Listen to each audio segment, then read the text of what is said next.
UFC Fight Night Louisville, Cannonier versus Imavov just took place, and I'm going to go through the entire card, starting with the early prelims, ending with the main events, giving my reaction and breakdown to every single fight on the card, starting with the early prelim opener of Rayanne dos Santos versus Puja Tomar.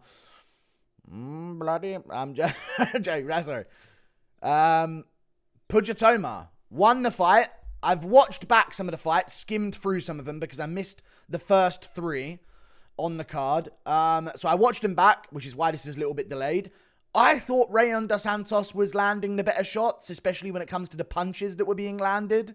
And Puja Tomar was just sort of like flicking out side kicks at range and emoting from distance. She got badly beaten up in the third round as well. Not beaten up, but she clearly lost the third. I thought that Rayanne dos Santos landed the better shots, but Puja Tomar was given the win. So the UFC have an Indian fighter with a win in the UFC. So that's really handy for them because they've been waiting for that for decades, and it's happened in this way, which is a weird way of it happening because thought it could have gone to the other girl. But I guess they're going to get all the social media likes because of it, because there is a big market just waiting for a good combat sports fighter. So yeah, there you go. They put up a bunch of posts about it. She's got a big following behind her now. I didn't think she won. I thought she lost, but it is what it is. We move on. Cody Stamann versus Taylor Lapilus. Cody Stamann, dude, just one of those wrestlers that's just never going to be able to adjust to MMA. You can do all the wrestling you want. It's not going to be effective. Taylor Lapilus, too good at takedown defense, uses the cage to his advantage, landed more shots throughout the fight, really good at range. And Cody Stamann just sort of unable to get any type of meaningful thing done with the grappling throughout this fight and was just outstruck every single round.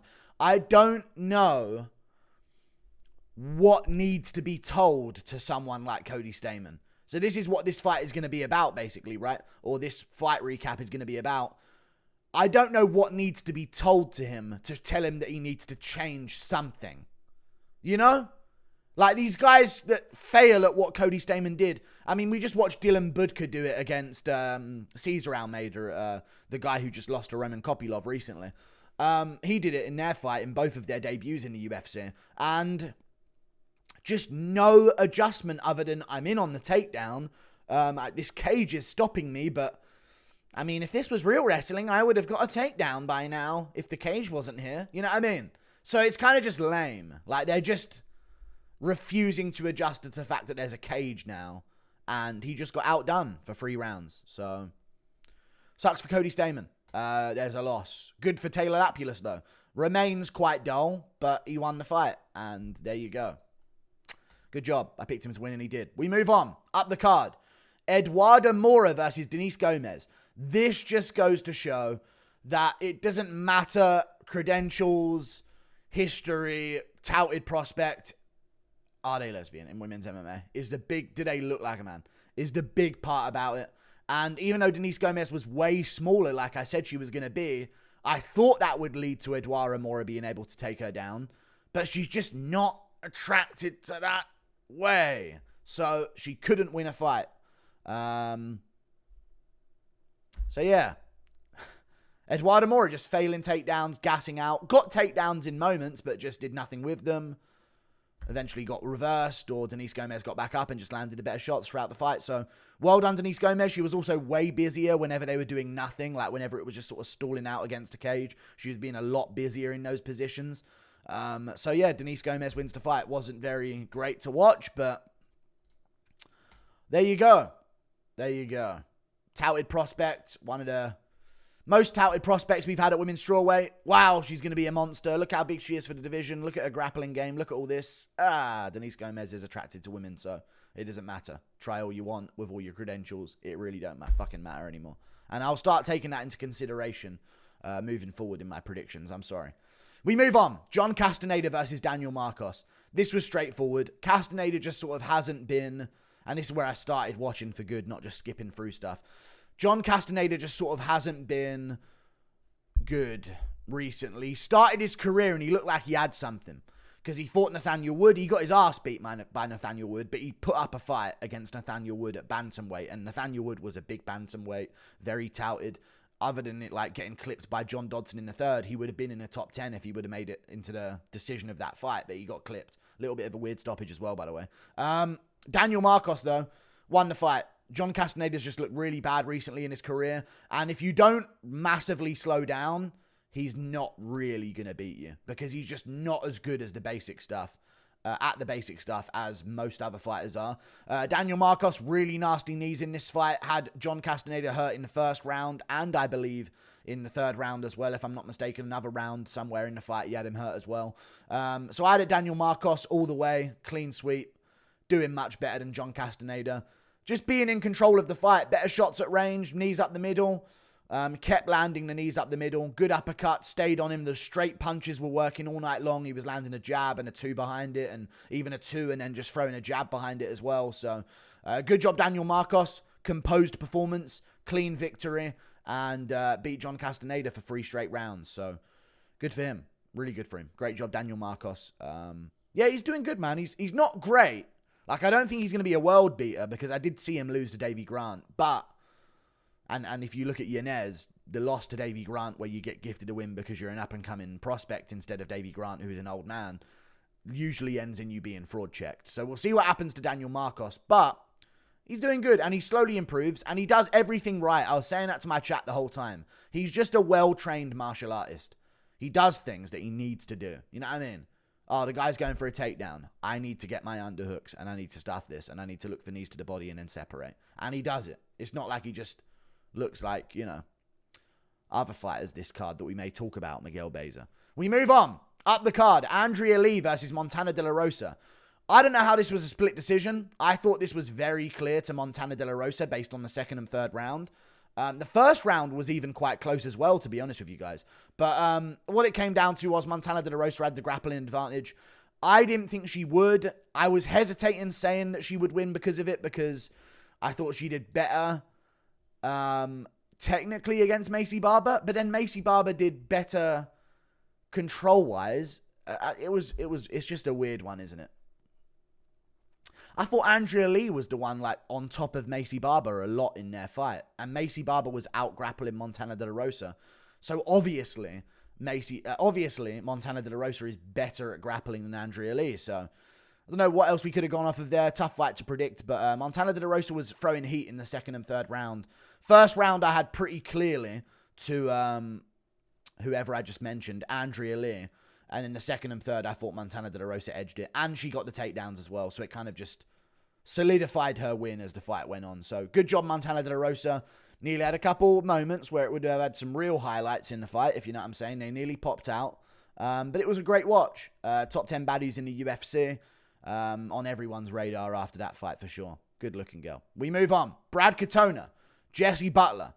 So I went with Jesse Butler here, guys. I thought he would be explosive enough to do some shit on the feet early. Unfortunately, though, he got his kick caught about 2 minutes into the first round, and he just never got back up for the rest of the round. And even in round 3, even though you would throw some wild stuff early, Katona was still making stuff happen against him. So, good job, Brad Katona. You've won the fight. And you've made me look bad on my prediction there. Even though it was a silly one. It was a big underdog. I thought if he didn't get taken down in the first, I thought he could stuff a takedown early. And if he didn't get taken down, I thought he would hurt Katona on the feet. And he was landing big shots. But Katona's got a better chin than I assumed. And because he is Canadian. Better chin than I assumed. And he caught the kick early. And it kind of just changed the whole fight, right? He caught the kick, took him down with it while he was off balance, and then just stayed on top and took away all that explosivity. So good job, Brad Katona. You boring fuck. We move on up the card. Carlos Prates versus Charles Radtke. When Reyes wins, but Radtke don't get to say it again, dude. I know, right? When you're all over the place emotionally. It sucked not to let Radtke say it again. But I heard him grunt it while he was folded by that body shot. I swear to God, I heard him grunt that shit. Carlos Prates. First round, you know what? Radtke was doing all right. He was landing some good shots. He was landing some good body shots, landing some good low kicks as well, and looking quite composed as a fighter. You know, he tried some grappling. He tried to get some grappling going, but it didn't really work up against the cage against Prates.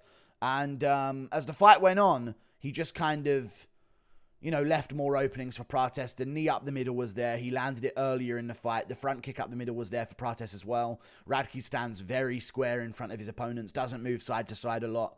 And once Prates had Radtke up against the cage, then it was a different story. Then he had full control, and then he could throw his shots off of Radtke trying to close the distance. Not like he had to go to Radtke and that would leave him open. Radtke was pressured and had to throw, and Prates timed him as he did so. Landed a very good straight left hand, I believe it was. Grabbed the lead hand of Radtke to take away his lead hook. Very smart, because it's his most dangerous weapon on the feet.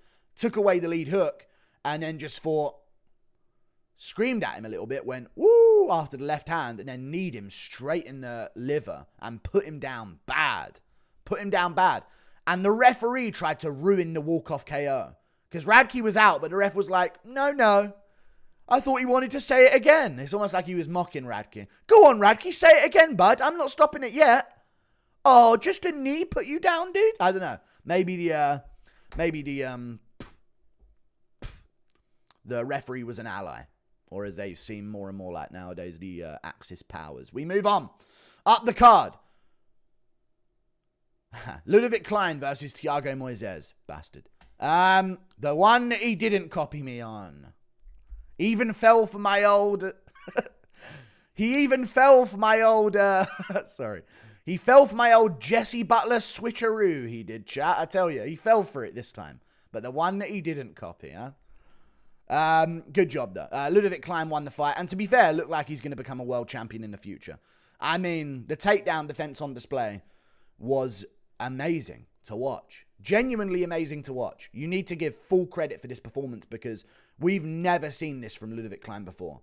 Never seen this. If you did your research on this fight, you'd know that Klein was taken down and subbed in round 2 by Nate Landwehr. Round 2. After not that high of a pace in the first either. You'd know that he was taken down by Jai Herbert and kept there for a bit. And put in a grappling to and throw with Jai Herbert in their fight.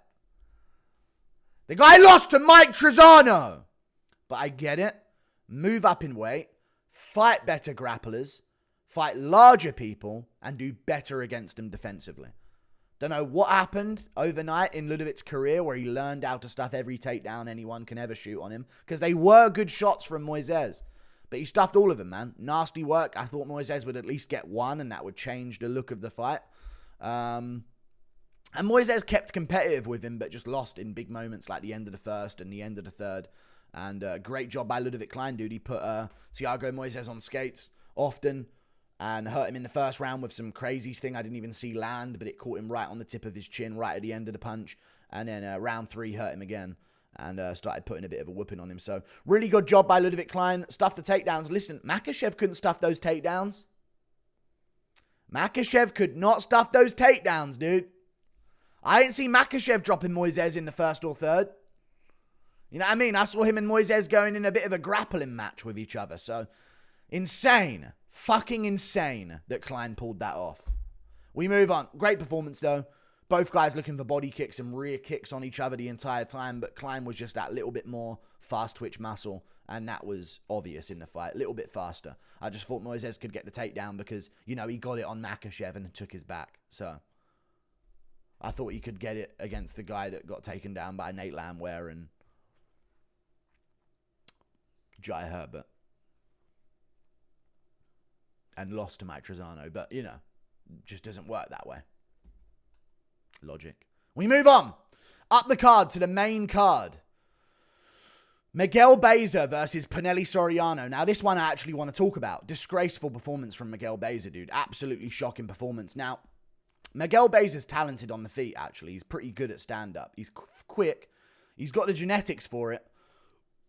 Little chinny.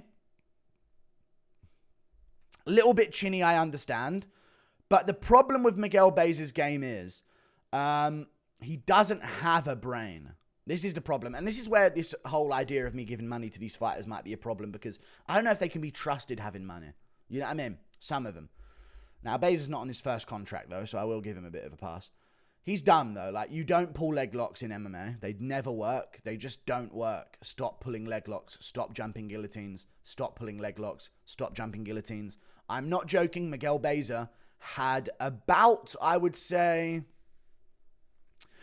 3 minutes of time at the end of round 1 when he was going for the leg of Pinelli Soriano, where he could have easily, at any point during those 3 minutes, posted on his rear arm, the arm facing away from Pinelli Soriano, and got on top with the leg attack.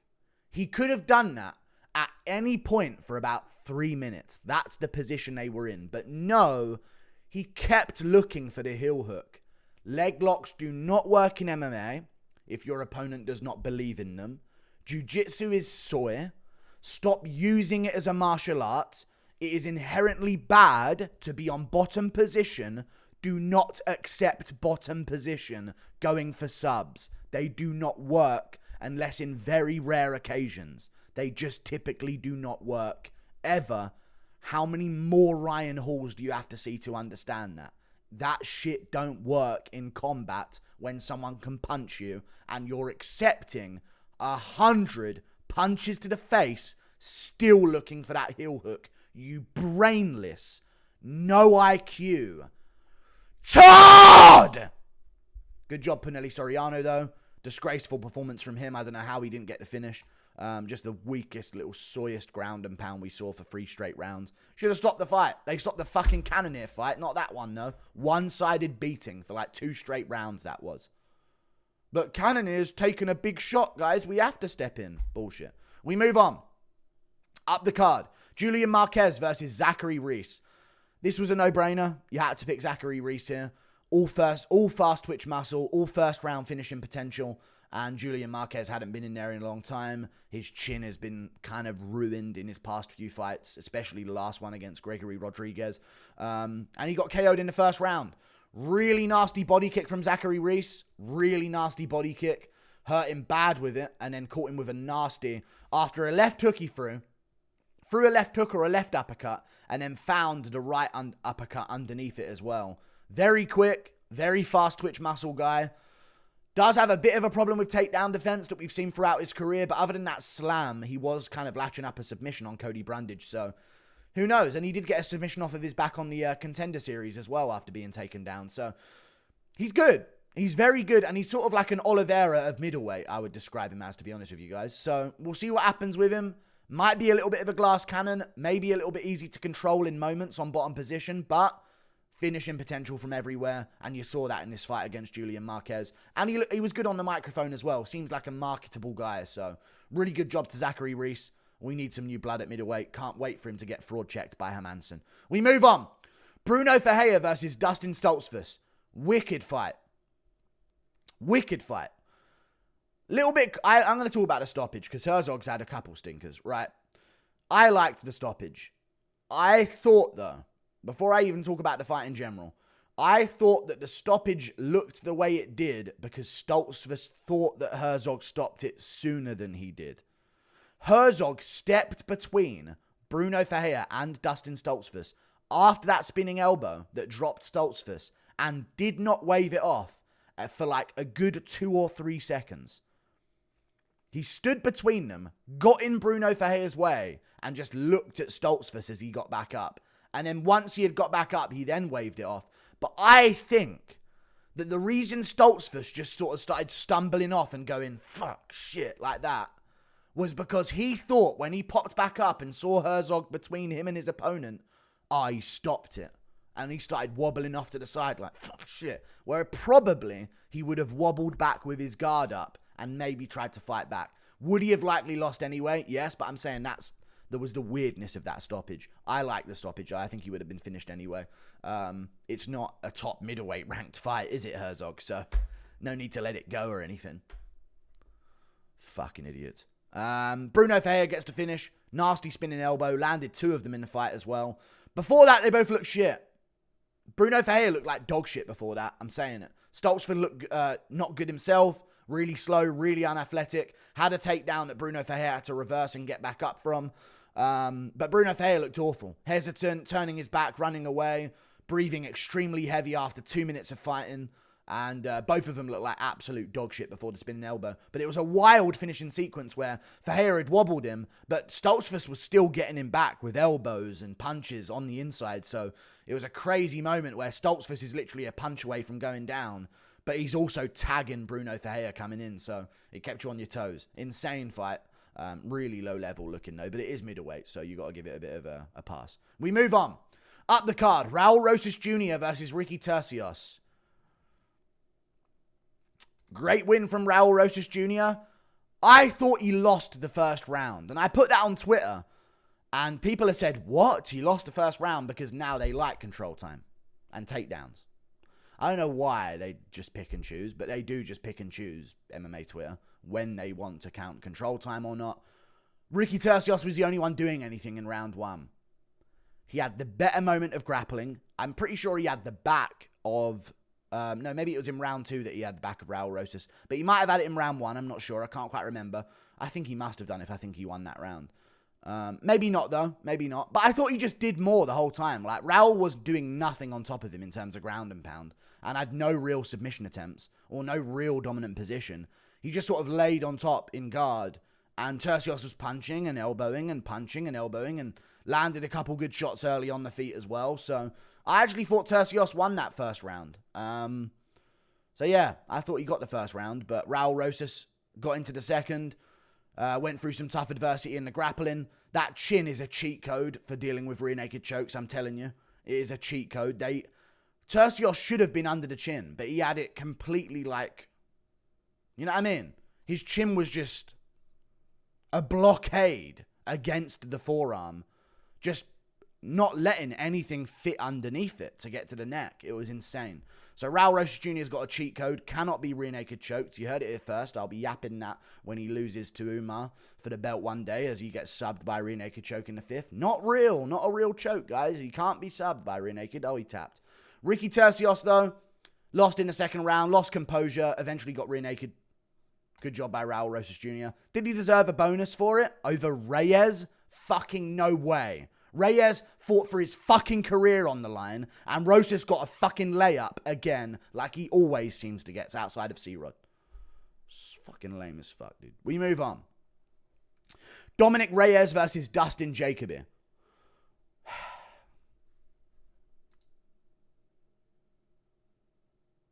Just give me a second.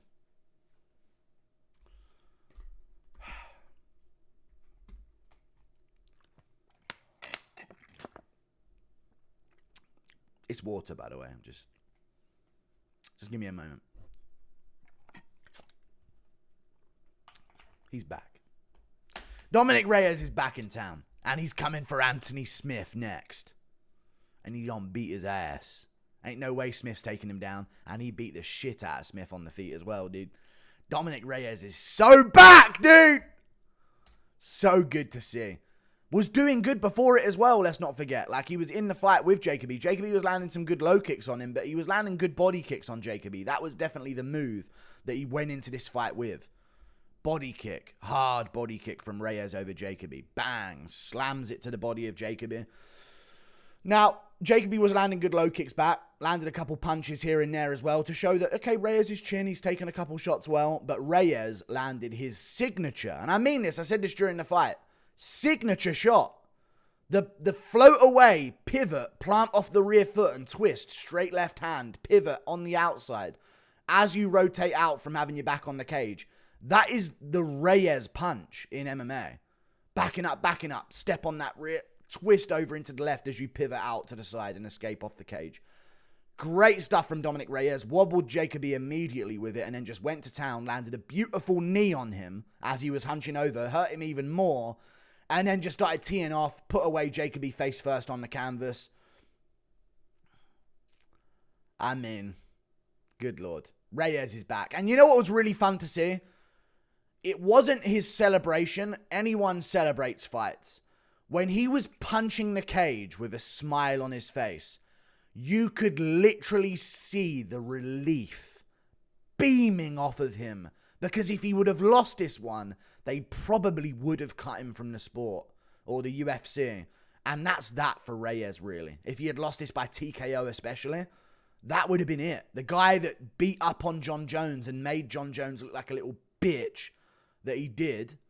He made Jones look like a fucking bitch in their fight. Little pussy bitch. Little wife-beating PD taking bitch in their fight. And he got robbed by Jones. One judge even had it 4-1 Jones. Insane. One of the worst title fight robberies of all time.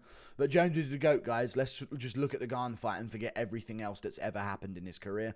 So Reyes, dominant win. Amazing win. And the relief that came off of him, dude. When he was hitting the cage, punching, going, yeah! Just screaming. Loving the moment. I'm so happy for Dominick Reyes. He didn't get a performance bonus, though, because Raul Rosas beat his fucking layup. Pisses me off. And listen, I know I was just saying, why do the millionaires always get it? Reyes is probably broke. Dude ain't had a win in how long? Ain't shown up in how long? Rosas has at least been fighting and winning, and he's 19. He lives with his mum still. Like, he's not even buying a house for himself. He's buying it for his mum, so... Just fucking give Reyes something this time around. It's not like Rosas even looked good. He got the sub in the second, but it wasn't like a wow. You know what I mean? Fucking Reyes, great performance, great win. Good to have him back. We move on. Jared Cannonier versus Nasruddin Imavov. Now, am I secretly kind of happy that Imavov won? Yes, in a way, because Cannonier was being a boring little fuck in this fight, holding him up against a cage. But... that was just straight up an early stoppage. I've seen it so many times on Twitter now, the replay of it. Dude, who just fought? Who's that woman that just fought on PFL from the UK? Savannah Marshall. They let her fight go longer than Cannonier's. They genuinely did. And the girl was not fighting back whatsoever. Like, I don't understand. I just don't get it. I don't understand.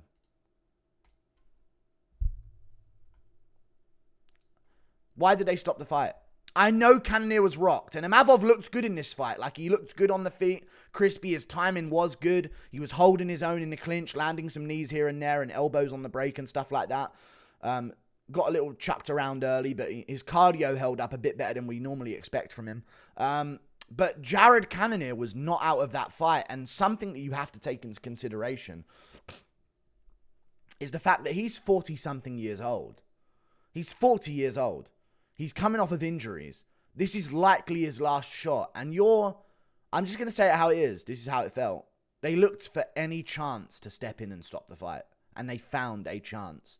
They didn't look for let's give this guy the benefit of the doubt. Like, this is a big fight. This is a big one. So, we're going to wait for a clear stoppage. No, they didn't do that. They looked for any excuse to stop the fight. Insane how quickly they jumped in. Basically, Imavov landed a right hand on him, wobbled him bad, all over the place a little. Regathers himself, though, ends up in the clinch, gets hit again, stumbles, mouthpiece a bit out, he's good. Imavov's still looking for him, punches, Cannonier gets to clinch again, separates. He's stumbling, but he's upright. He's not gone down all over the place and fallen down and had to work back up and then been knocked down again off balance. Like, there was no knockdown in this fight. Insane.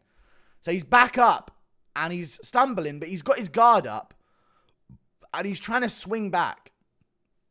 Imavov misses a bunch of shots in the clinch on him, and I mean misses them, doesn't land them. Cannonier veers off away like, I'm still kind of wobbled, but I'm here. Hands up. Imavov closes down. Cannonier has been wobbled. Throws a couple shots. Cannonier throws a nasty right hook back at him. Guards up. Leans off to the side. And the ref just steps in. One of the most bullshit stoppages we've ever seen. Herzog stank it up in the main event like a fucking idiot.